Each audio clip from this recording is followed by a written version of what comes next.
Bonjour à tous, on se retrouve aujourd'hui pour une nouvelle leçon des cieux ouverts le lundi 25 mars qui a pour thème Vous n'avez pas de choix de.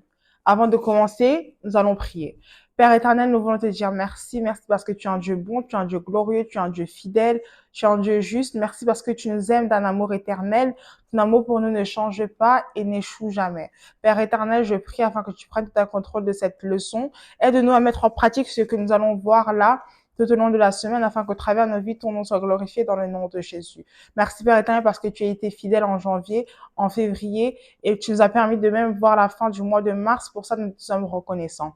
Accepte nos remerciements, Père, au nom de Jésus, j'ai prié. Amen. Donc, le thème d'aujourd'hui, comme j'ai pu le dire, c'est Vous n'avez pas de choix, partie 2. Ce que nous avons vu hier, c'est Vous n'avez pas de choix, partie 1.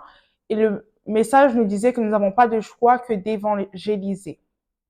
Aujourd'hui, nous allons commencer par lire le verset de mémoire qui est tiré de Matthieu 21, 14 qui dit « Des aveugles et des boiteux s'approchèrent de lui dans le temple et il les guérit. » Et notre passage biblique est tiré de Jean 15a à 16, Jean 15a à 16. Alors que je lis, suivez avec moi et que le Seigneur nous aide à comprendre sa parole au nom de Jésus. Je suis le vrai cep et mon père est le vigneron. Tout sarment qui est en moi et qui ne porte pas de fruits, il le retranche. Et tout sarment qui porte du fruit, il l'émonde afin qu'il porte encore plus de fruits. Déjà vous êtes purs à cause de la parole que je vous ai annoncée. Demeurez en moi et je demeurerai en vous. Comme le sarment ne peut lui-même porter du fruit s'il ne demeure attaché au cep, ainsi vous ne le pouvez non plus si vous ne demeurez en moi. Je suis le cep, vous êtes les sarments. Celui qui demeure en moi et en qui je demeure porte beaucoup de fruits, car sans moi, vous ne pouvez rien faire.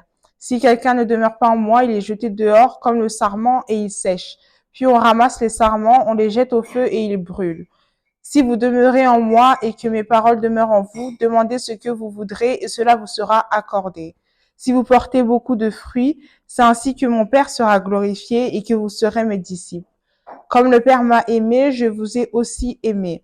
Demeurez dans mon amour. Si vous gardez mes commandements, vous demeurerez dans mon amour, de même que j'ai gardé les commandements de mon Père et que je demeure dans son amour. Je vous ai dit ces choses afin que ma joie soit en vous et que votre joie soit parfaite. C'est ici mon commandement. Aimez-vous les uns les autres comme je vous ai aimé. Il n'y a pas de grand amour, de plus grand amour que de donner sa vie pour ses amis. Vous êtes mes amis si vous faites ce que je vous commande. Je ne vous appelle plus serviteur parce que le serviteur ne sait pas ce que fait son maître, mais je vous ai appelé ami parce que je vous ai fait connaître tout ce que j'ai appris de mon Père. Ce n'est pas vous qui m'avez choisi, mais moi je vous ai choisi. Je vous ai établi afin que vous alliez et que vous portiez du fruit et que votre fruit demeure afin que vous demeurez, afin que ce que vous demanderez au Père en mon nom, il vous le donne. On apprend plusieurs choses de ce passage biblique. Premièrement, on apprend que Jésus est le cep, nous sommes les sarments et nous devons rester attachés à lui si nous voulons porter du fruit. Et c'est ce qu'il attend de nous, que nous portions du fruit et un fruit qui demeure. Alors, nous sommes encouragés ici à rester attachés à lui. Et puis, Jésus nous dit aussi, vous êtes purs à cause de la parole que je vous ai annoncée. Allons maintenant au message. Donc, pour rappel, le thème, c'est Vous n'avez pas de choix, partie 2. De quoi il s'agit? Il y a beaucoup de gens qui naissent de nouveau et disent qu'ils ne peuvent pas prêcher l'évangile. Ils pensent que tant qu'ils ne rétrogradent pas, tout va bien. C'est une erreur. Vous êtes joints à la vigne, qui est Jésus, et Jean 15, 2 déclare clairement que chaque sarment qui est joint à la vigne doit porter du fruit. Donc vous, moi, en tant que chrétien, parce que nous sommes joints à Jésus, nous sommes appelés à porter du fruit. C'est une obligation de porter des fruits si vous voulez continuer à faire partie de la vigne, mais non seulement cela, c'est une obligation si on veut glorifier le Père. Voulez-vous faire partie de la vigne, vous devez faire le travail d'un évangéliste. Rétrograder en tant que croyant ne commence pas seulement par s'éloigner de Dieu et commettre le péché. Le refus de prêcher l'évangile, qui est une obligation en tant que chrétien, qui est un ordre que Jésus nous donne dans plusieurs passages tout au long de la Bible. Dieu nous appelle à aller dans toutes les nations en faisant des hommes des disciples, nous appelle à aller prêcher la bonne nouvelle jusqu'à atteignent les extrémités de la terre. Donc, plusieurs fois dans la Bible, on est encouragé à prêcher la bonne nouvelle. Donc, le refus de faire cela, c'est aussi une forme de rétrogradation. Jean 15,6 nous dit que toute branche coupée par le Père va directement dans le feu. De la même manière que dans l'agriculture, par exemple, ils jettent les mauvaises herbes au feu parce qu'elles ne sont pas utiles. De même, Dieu jettera au feu ceux qui ne sont pas utiles, donc ça veut dire ceux qui ne portent pas de fruits. Je prie que ce ne soit pas notre cas au nom de Jésus. Certaines personnes qui prêchent la grâce illimitée disent généralement qu'une fois que vous êtes né de nouveau, rien ne peut jamais plus vous envoyer en enfer. Mais notre Père dans le Seigneur nous dit ici qu'il n'est pas du tout d'accord avec cette théologie. Quand les gens naissent de nouveau, ils deviennent une partie de la vigne, mais s'ils ne produisent pas de fruits, ils seront coupés de la vigne. C'est pas assez de venir au salut et dire je suis sauvé et se reposer là. Non.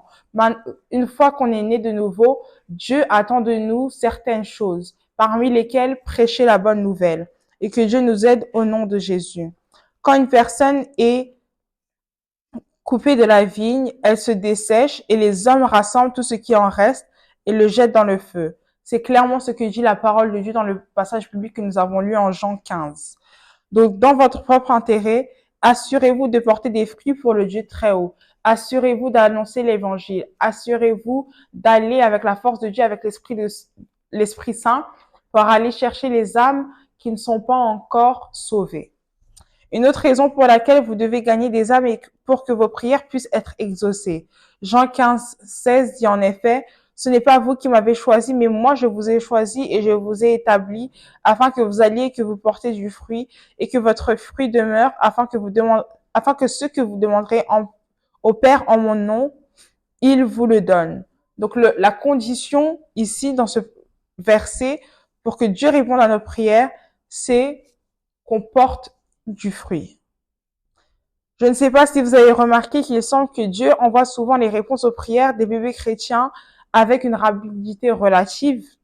Vous avez probablement connu ces réponses rapides à vos prières lorsque vous étiez nouvellement né de nouveau. Mais maintenant, il semble que vous commandez parfois aux montagnes de bouger et elles refusent d'obéir. Dieu a-t-il changé? Absolument pas. N'accomplit-il plus ses promesses? Il les accomplit toujours. Pourquoi alors vos réponses sont-elles retardées? C'est peut-être simplement parce que vous n'avez pas gagné d'âme. Dieu n'attend pas la même chose de quelqu'un qui vient nouvellement de joindre la foi que quelqu'un qui est dans la foi pendant plusieurs années. Donc maintenant que vous êtes né de nouveau et que vous avancez avec le Seigneur et que vous voyez que ce qu'il attend de vous, c'est le gain d'âme, assurez-vous d'obéir. Le point d'action dès aujourd'hui, dès maintenant, ce que vous pouvez faire, c'est déjà envoyer un SMS ou passer un coup de fil à quelqu'un et annoncer-leur l'évangile. Alors que vous faites cela, que Dieu vous bénisse et que Dieu exauce vos prières au nom de Jésus. Je vous souhaite une excellente semaine. Que Dieu vous bénisse.